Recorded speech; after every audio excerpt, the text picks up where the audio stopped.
नमस्ते। जयति पांचजन्य काव्य कुसुम। प्रिय साहित्य साधकों, पिछले छंद विधान के वीडियोज़ में हम पादाकुलक छंद और चौपाई छंद पर सीख चुके हैं। वो भी 16 मात्रिक छंद ही होते हैं। आज बात होगी पद पादाकुलक छंद के बारे में। हमारे एक प्रिय साहित्य साधक जो अपने आप को मेरा शिष्य बताते हैं, हालांकि मैं किसी को अपना शिष्य कहता नहीं हूँ और सभी को समकक्ष ही समझता हूँ, वो भी आचार्य ही हैं। और आदरणीय विजय कुमार सिंह जी, उन्होंने एक बार इसके लिए पद पादाकुलक और पादाकुलक छंद में अंतर स्पष्ट करने के लिए मुझे कहा था। आज मैं पद पादाकुलक छंद पर चर्चा करूंगा।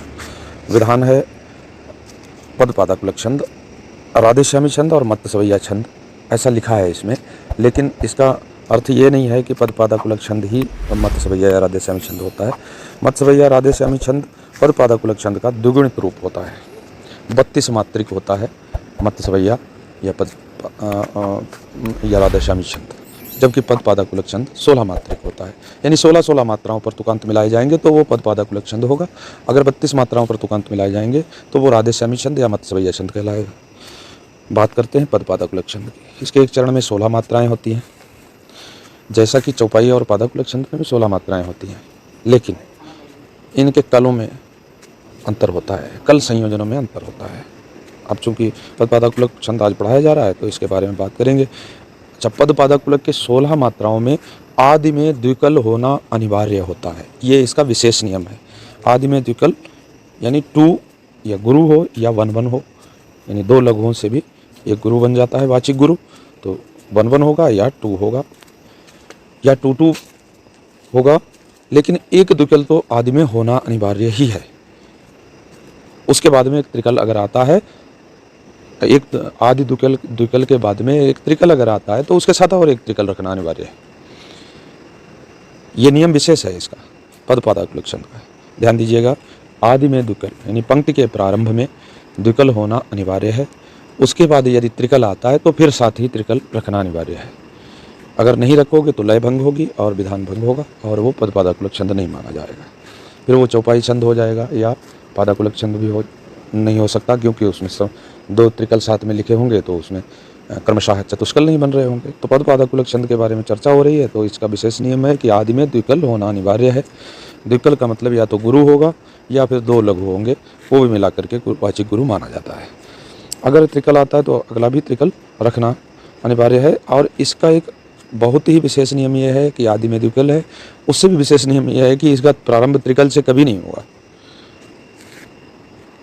आपकी बात समझ में आ रही होगी। अगर 2-1 से आपने इसका प्रारंभ कर दिया 2-1 से, तो ये मत्स्यवैया या पद पादाकुलक छंद नहीं माना जाएगा। आदि द्विकल होगा, उसमें 2-1 में आदि द्विकल होगा, लेकिन साथ ही वन भी है। या त्रिकल से कहने का मतलब त्रिकल से इसका प्रारंभ नहीं होगा।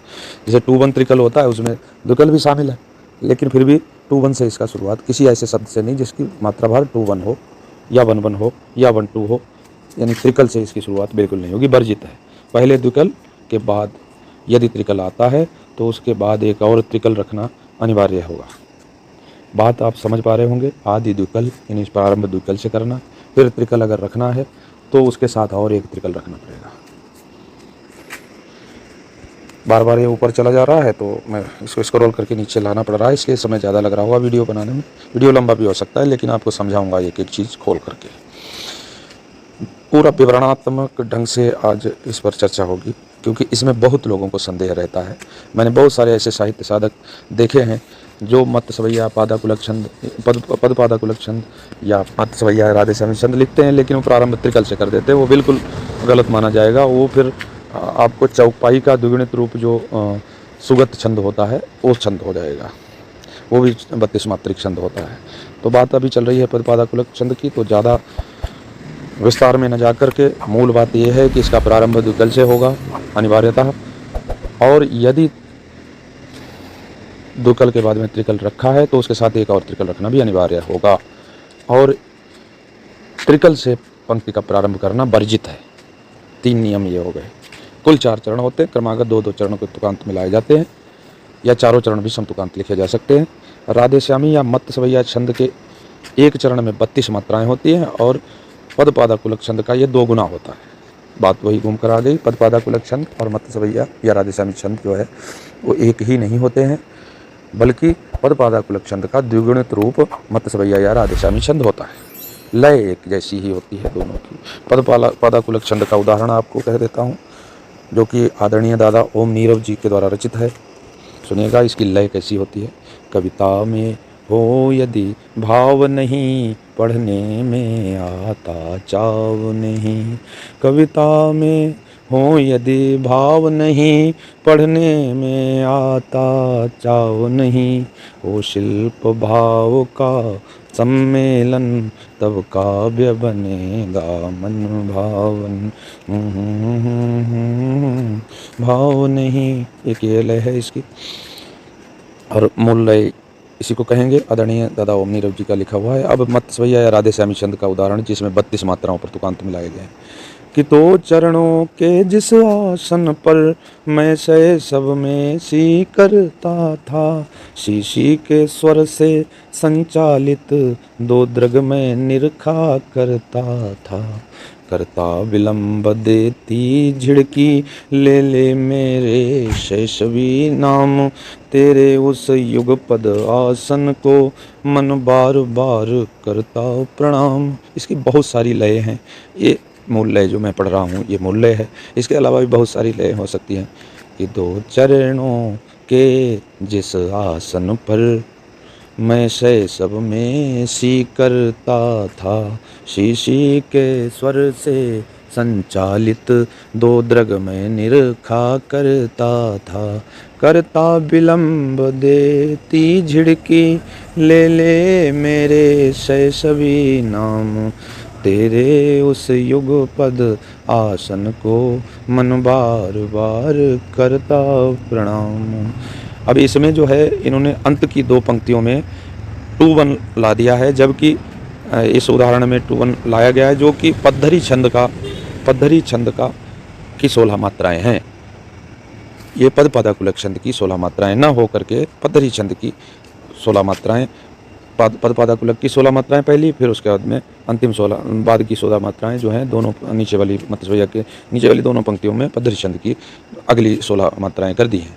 इस प्रकार से भी लोग मत्स्य सवैया लिखते हैं, लेकिन ये मत्स्य सवैया नहीं कहा जाएगा, इसको द्विचौपाई छंद कह दिया जाता है। अगर दोनों पद्धरी छंद की दोनों 16-16 मात्राएं रखी जाए, जैसे ले ले मेरे शैशवी नाम, मन बार बार करता प्रणाम, इस प्रकार से अगर लिखा जाए तो ये पद्धरी छंद की 16-16 मात्राएं हैं। और अगर दोनों द्विपद्धरी छंद लिखा जाए, जैसे मैं पढ़ा भी चुका हूँ पहले, तो उसको द्विचौपाई छंद कहते हैं। अब इसमें चूँकि आदरणीय दादा ने इसमें लिखा है तो उनकी जो है क्षमता छंदों में बहुत विशेष है। मैं इसको गलत ना साबित करके इसको स्वीकार करता हूँ, लेकिन मेरे मत के अनुसार ऐसा नहीं होना चाहिए।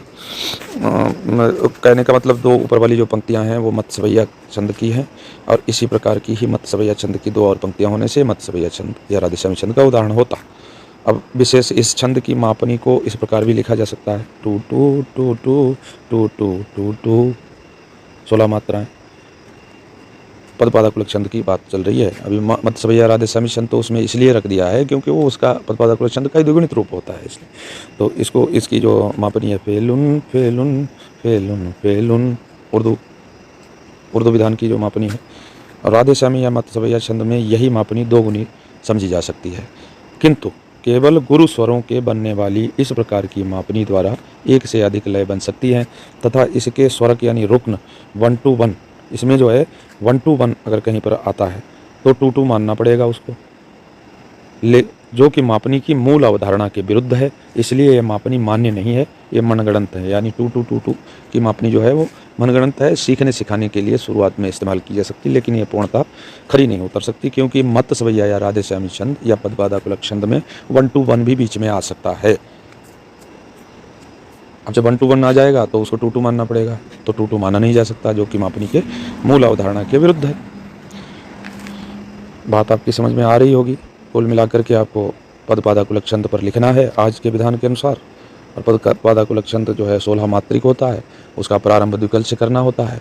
अगर द्विकल के बाद में त्रिकल रखना भी है तो फिर अगला तीसरा वाला कल जो होगा वो भी त्रिकल ही रखना पड़ेगा, त्रिकल के साथ त्रिकल रखना पड़ेगा। फिर उसके बाद में समकला, और अंत तक 16 मात्राओं में समकलन बिठाना पड़ेगा। अब बात आपकी समझ में आ गई होगी। तो बहुत अच्छी बात है।